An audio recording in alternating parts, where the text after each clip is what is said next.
Hey everyone, so if you're building your resume on Zety and want to add your skills, yeah, this is one of the easiest but most important parts of your CV. I'll show you step by step how to add skills properly.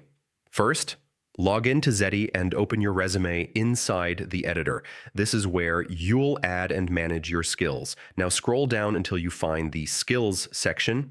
This is where you list all your abilities. Click on Add Skill or the plus icon to start entering your skills one by one.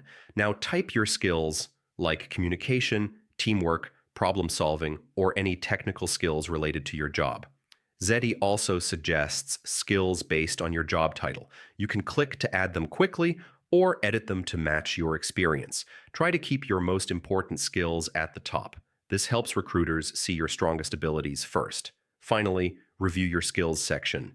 Make sure everything is relevant to the job you're applying for. And that's it. Now you know how to add skills in Zety and make your resume look more professional.